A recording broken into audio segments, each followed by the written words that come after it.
Hi everyone, it's Michelle. I am here because my theme for my sticker set for March is travel.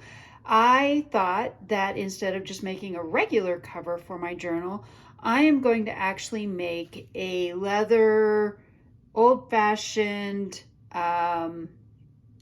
suitcase. So that's what we're going to start with. We need to make the faux leather. So what I have is, this is a regular 8.5 by 11 piece of craft paper. And then I also have some tissue paper. It's got holes and rips and tears in it, which is fine because we're just going to stick it to this anyway. And of course, the first thing, if you've ever seen any of these, is you wrinkle it up and then you go a different direction and wrinkle it up. And you want to just wrinkle everything so that it's wrinkled. And you can give it a good squish too. That'll get the wrinkles in there really well. And so the first step is to actually glue all this on. Now, I know a lot of people will glue this on and then wrap it around the back, but for what I want to do, I am simply going to glue this on and then we'll do some other things from there. I'm sure this is pretty similar, if not the same, as how most people do faux leather. There's a bunch of different tutorials out there. And I watched a bunch of them, and I just kind of am taking what I think is going to work best for me. So this is the Lineco adhesive pH neutral, and it's just a quart size because I go through this stuff pretty fast. Oh, yay, I already got some on my cardboard. So I'm using my Tim Holtz brush because I feel like this is going to go faster.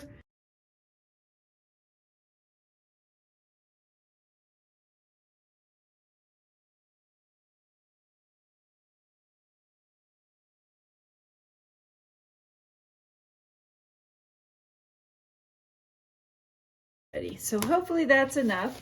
And we're just simply going to start laying this down and leaving the wrinkles. You want to leave the wrinkles. So we're just going to kind of see if we can't fix some of the holes. We're going to just press it down. Here's some more holes. We're going to just press that all down. And now, once we get it all pressed down, I do need to move it, otherwise it's going to stick. And we're just going to set this aside and let it dry for now. All right, for this next part, I am going to grab my Distress Collage Medium in Vintage. I want to just put a good coat over the top of this so that it's sealed well and it won't move and things like that. I did start using something else over here, but I love this color, and it's simply going to add a little bit of extra, I don't know, something. All right, now we're going to let this dry one more time, and then we'll come back and cut off the edges. At this point, I have let everything dry, and I did go ahead and cut away the extra around the edges. And I have two different colors of ink. And the reason I want to use two different colors of ink, I'm going to use the lighter color on the main part of the suitcase. And then this will be darker for the straps. It's nice to actually have the straps be a contrasting color rather than everything is all matchy-matchy. So I'm going to go ahead and cut this off at 9 inches, which is how wide. This is 8.5 by 9. And so that is how wide I want this to be. And try to get it all lined up here. And a little bit more, there we go. Okay, so now we're going to cut this. And this I will also, once we're done, I'm going to go ahead and score this so it will fold in half. Now I'm left with this excuse me, rather long piece here, and it should be 2.5 inches, and it looks like it's just a little over 2 inches. Oh, right, nope, it is. So what I'm going to simply do is cut this in half line it up at the 1 inch mark.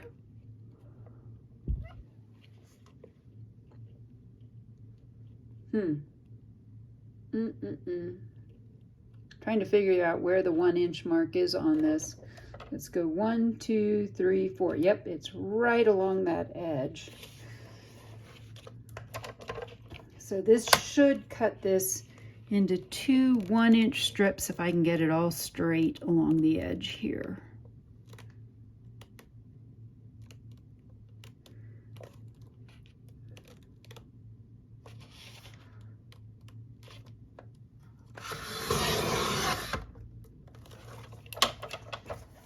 So these strips will be the horizontal strips that are going to go here and here, like on a luggage, an old-timey piece of luggage that would have that. So I know that this is going to be 4.5 inches wide, so I'm going to go ahead and cut this off at the 4.5 inch mark. So it's an 8.5 inch strip, so that will leave me with a 4 inch strip on the other side. So that is, actually, you know what? Let's get these inked up and then we'll cut them the rest of the way apart. So for these two, we're going to go with the darker ink. And let me grab a piece of paper because this is permanent ink. And I'm just going to grab this piece that I was using for something else. And all I'm going to do is take the cover off the ink and rub it around on top of the piece. And you can see that what's going on now is all of that is moving more into it, making it look darker. And so it looks a little bit more like leather. Yes, I'm going to have dark on my fingers because it hasn't dried yet. So we're going to go ahead all the way out to the end here. Go back one more time over the whole thing. All right, now let's do the other one as well. Going out to the edges and just rubbing it around. And then we'll do the same thing on the large piece of paper, but using a different color so that they're more complementary. And I will likely also do some stitching here in a little bit. So now I don't want to use this dark ink for the body. So we're going to use this ink. And we're going to go right up to the edges, and you can see this gives it a totally different color. This is the, let's see, this one is Vintage Photo, and the other one was Ground Espresso. These are permanent inks, so once they are dry, they will not bleed or run, theoretically at least.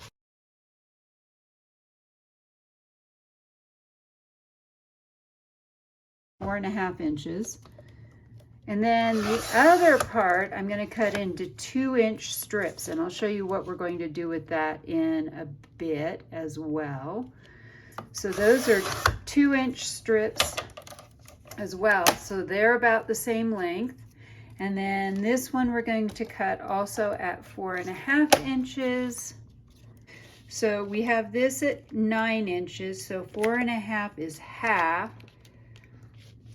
And get it all lined up, 4.5 inches, and score it at the 4.5 inch line, which then allows it to fold like that. All right, I'm going to do a wee bit of sewing and I'll be back. So what I've done is stitch along both sides of these straps. And we're going to glue them, I think about 1.5 inches in from the edge, I think will look really nice. So about right there and about right there. That seems to be about right.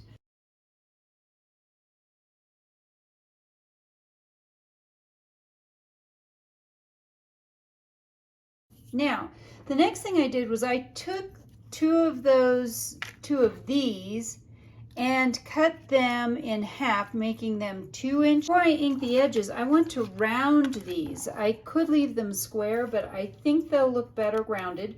So I'm using the 3/8 inch rounding corner.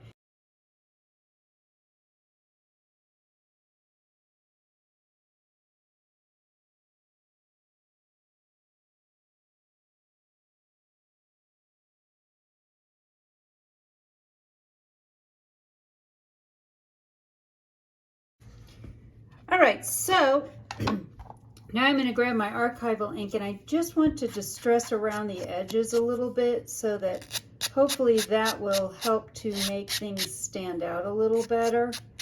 Plus it will help hide any brown paper maybe that's underneath.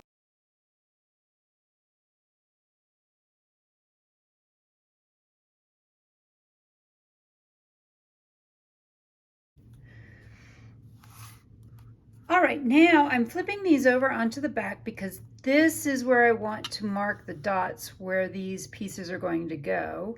And so I'm kind of coming smack in the middle this way and smack in the middle this way. And that's where we're going to punch our holes, is right in those places.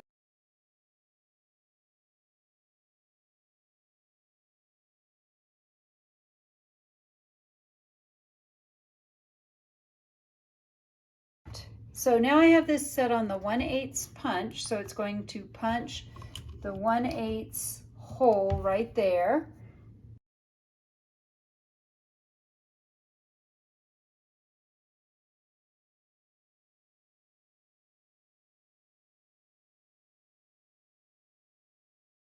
All right, so they're not lined up perfectly, but I'm okay with that. So for this part, we're simply going to put our brads through, pull them open like this, and you'll see that if you spin them one way, it's not going to peek out as much as if you did it the other way. So these, see how this is a shorter length and this one's a little bit longer? That's to help you, but we can cut that tip off once I've applied a little bit of glue to make sure things are not going to fall out.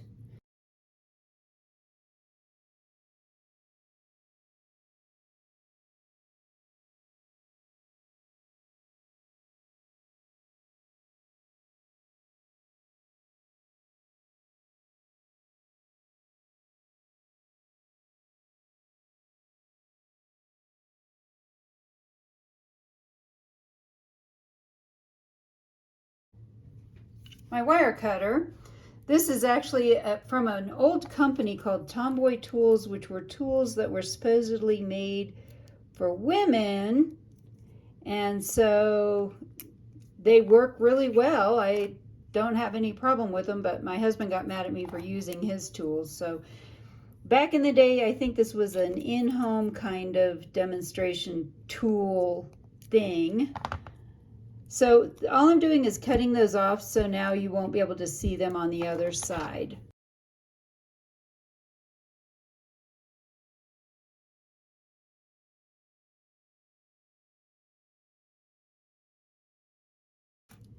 All right, so all 4 of those are done.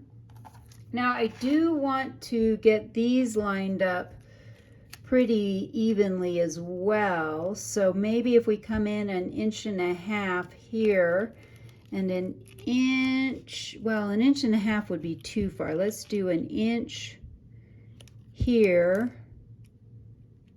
and 1 inch. So that's about 1 inch and 1 inch. And I feel like that's too close together. So maybe 3/4 of an inch and 3/4 of an inch.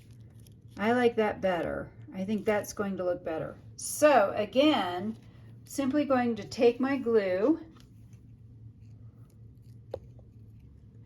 I'm going to glue these down and bend them around a little bit. The part that is the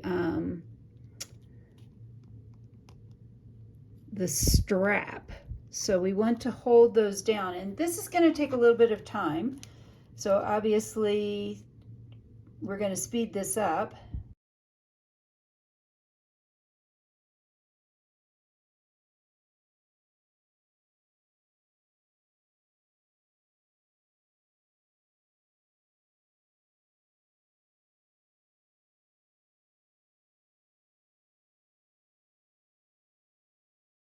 And now it's starting to look a little bit more like a suitcase. These last pieces we can use as the corner pieces on the luggage. So if you've ever seen old luggage, it has a little corner piece. So let's do that next. So what I need, usually the corners are round. And so what I'm going to do is take a 1 inch hole punch, which should be about the width of this piece of paper, if I can get it to go in here. Let's try this way. There we go. All right, lining that all up. We're going to go like that. Now we only need a fourth, so one of these will make 4. And we're going to simply cut these in half.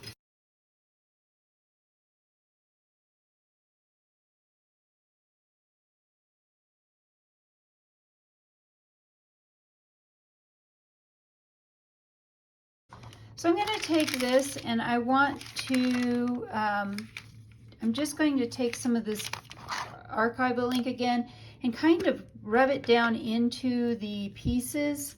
Handy dandy small tool. So I want to really get this down in here. Well, that works. Do them all at the same time. So now we've got that done and we're going to simply glue these on the corners. Traditionally, these would also probably have brads in them.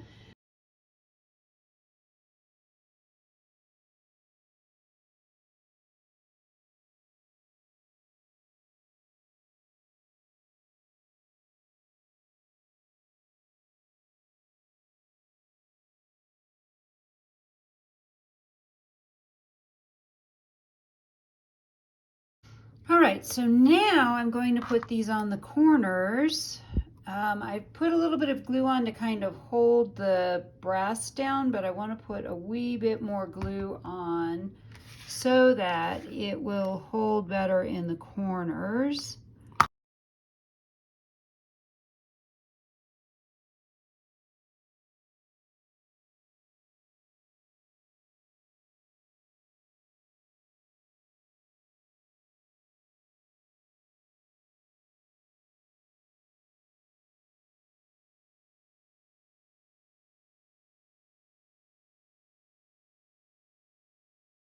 So now we have the basic body of the luggage. I'm actually thinking about going back and putting a nameplate here, and we still need to do a handle. Then we need to finish up the whole journal as a whole. So I'll be back with the next part. What I've decided to do is that because I don't want to have anything coming out of the spine here, I'm going to do a kind of an internal spine something. So what I've got, this is the fabric I'm going to use. I'll show you its tickets. This is a Tim Holtz fabric. I bought it years ago at Joann's and it was on sale, so I grabbed it and I thought, you know what, this is perfect to go on the inside with all the tickets. I've taken a scrap piece of paper. My plan is to simply kind of glue it in the middle thusly. So the first thing I want to do is I want to mark the middle with a pencil. That way I can line everything up correctly. And then I can glue it. So I know I'm going to just kind of draw this down the middle like that. All right, now I have that done. And then we're going to put this about in the middle. I guess I only need to draw something coming out of both ends. My thought is, let's see, what's the best thing to do? I think I'm going to go ahead and just use some I guess it's Fabri-Fix, Fabri-Tac, whatever. So I'm going to just put this on here, but I think I'm going to be pretty thin with it. I don't want to make really thick a lot of glue that's going to seep through the fabric, because the problem with this kind of fabric is it's very thin. So this is actually quilt fabric and it's rather thin. So I think that's probably enough. Now we're simply going to kind of middling-ish get this in the middle. And this is going to act sort of like a spine when we go ahead and run things through. And this was the hard part. Literally, there's ones that are right side up, upside down, and they're sideways, so there's no right side up or wrong side up. I just picked this side up. So that's going to go in the middle. And I'm going to wrap this around. I have a signature of pages done. So it's 8 pages of coffee dyed paper and then 3 extra pages to give it more of a junk journal feel for my journal. So I have an old piece of, let's see, 1922 ledger paper. Then I have a piece of Edith Holden, and then I have an old 1920s also French dictionary page in here as well. And I've bound them all together. We're going to simply match all of this up to the best we can. Let's see, kind of feeling things here.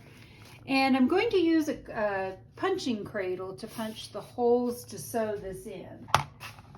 All right, so this is a punching cradle I made a while back. There is a video for how to actually make your own. It's actually using an interesting thing. It is using just some old insulation that I had left over from another project. All right, trying to get this as matched up as humanly possible. I'm going to lay it in here and hope nothing moves. I'm sure you all have better ways to do this. I just don't know. I'm going to do a classic 5-hole pamphlet stitch through all of this. So I'm going to go 1, and then I come in about 1/2 inch from the top, 1/2 inch from the bottom. And then I don't like things to be symmetrical, so I go a little bit off center to the middle here, and then again about the same distance here. So now that I have my holes punched, this will be fairly easy to sew. So I have some kind of Midland brown upholstery thread I'm going to use to put this together. And a 5-hole pamphlet stitch is pretty easy. So I will walk you through it, or you can just watch me do this. I do have this on several other, yes, my Nick the Booksmith needle holder. And then I'm going to measure this out. So you can follow along. I'm going to probably speed this up a little bit because there's nothing more boring than watching someone sew.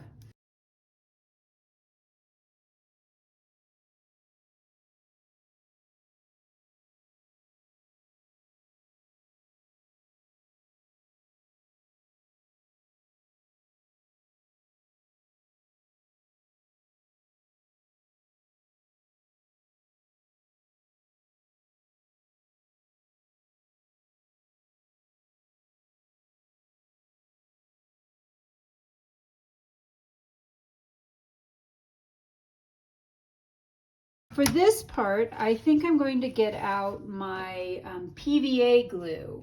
All right, for this part, I'm using that PVA that I used on the other side again, and my same favorite brush. I'm going to start out by getting glue in the middle though, and then from the middle, we'll work our way out. But I want to get the middle glued in first.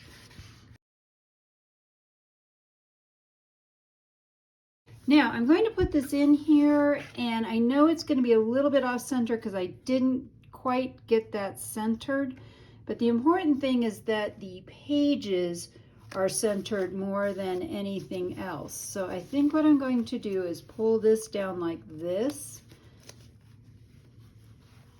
and we're going to lay it in the middle to the best of our ability. Okay, and then I want to fold this so that, oops, I'm just realizing I just put everything in upside down. Let's try this again, because this is right side up. Yep. So always check, always double check that you've got the right side up. And all right, let's double check that and that needs to go up just a little bit. There and there. All right, so there we go. Now we're going to wrap this around and push this also in at the same time. That way it's all the way in. Let me grab my metal ruler. I want to make sure that everything is pushed in well before we do anything else. So I really want that in well. Okay, so now that we kind of have this part done, it's a little bit easier to do the rest. So all we have to do now is to glue the rest of the fabric down, and then we're going to let it dry.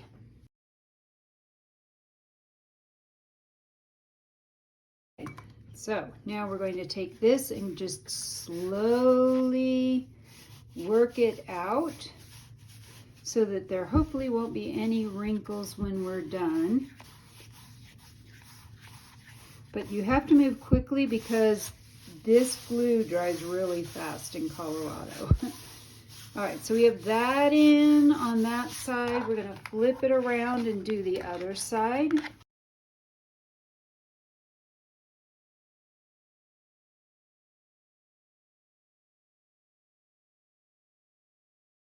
There we go. And now that part is done as well. And then we'll come back, we'll trim the fabric off once this is good and dry, and then we'll finish the cover. We are down to the last few things. So the next thing we're going to do is put the handle on. This is not going to be something that is stiff. I'm going to actually attach it with some jump rings.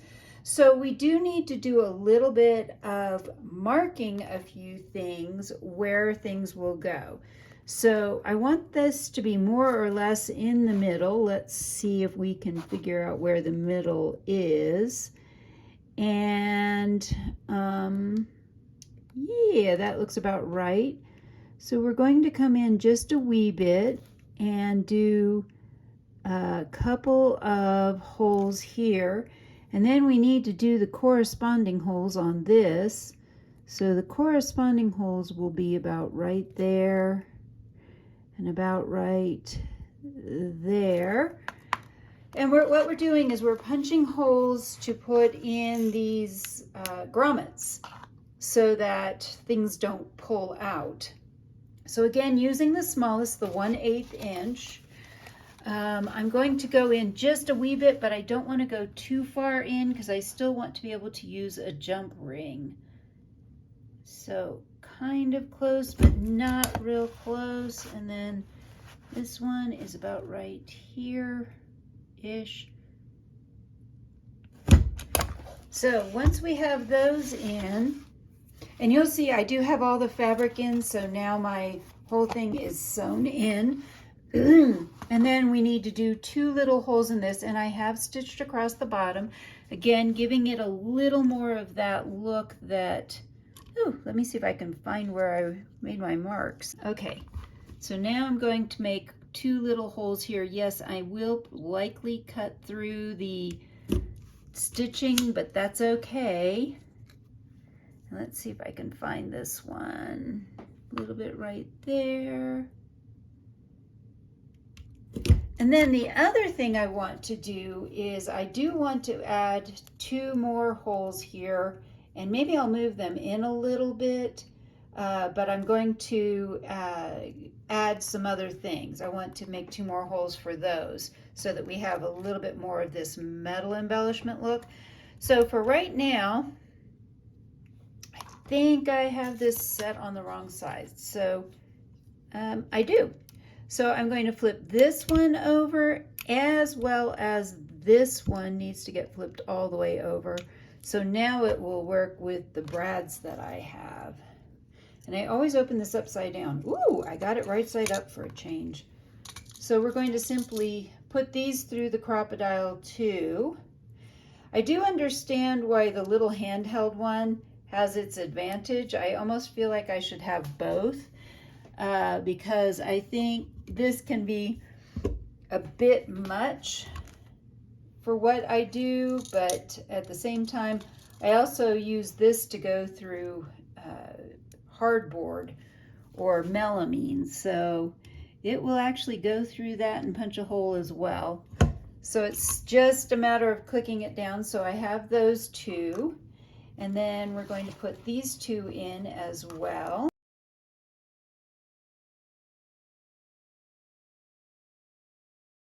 Now that we have these in though, I am going to see if I can fit two little, I guess these are called brads. These are grommets, these are brads. Also somewhere in here, but I think I'm going to come in just a little bit and do them a little bit further in.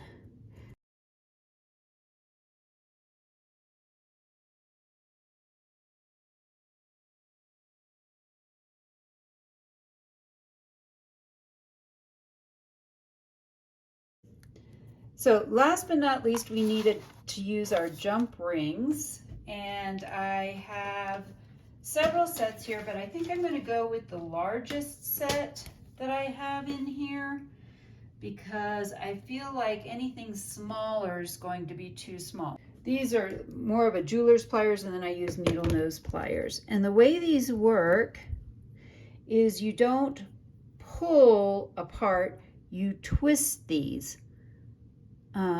Just in case you hadn't heard that before, I'm going to tell you that now. So you twist them open. All right, we're going to make this work. I have faith. There we go. All right, so now this last part is just squishing these two halves back together. There we go.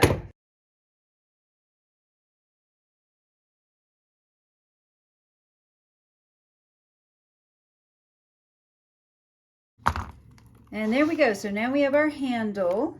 I did that. One other thing I wanted to do was to put a plate on this, like a name plate. All right, so I gave up and got some Tim Holtz ones. And so instead of the normal bending these opposite directions, I'm actually bending them the similar or same directions in order to hold this better, hopefully. We'll see. All right, so this I'm going to glue on with just some Fabrifix again. I think this works really well with metal. I'm going to glue a little bit to the paper as well, and just make sure that everything is kind of facing the direction I want it to. Make sure this is facing the direction I want it to go. And we're going to put that about there. And then I'm still debating. I think I still may hang this travel tag off of here. So I am going to need a couple of jump rings to do this correctly. And this jump ring,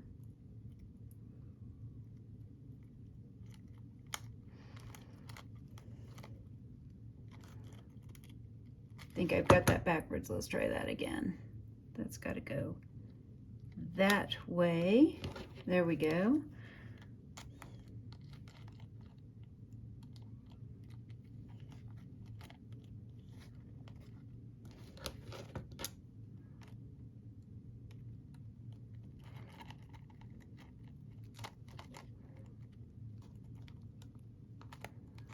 Ta-da! Now it should hang flat. And there we have our little suitcase.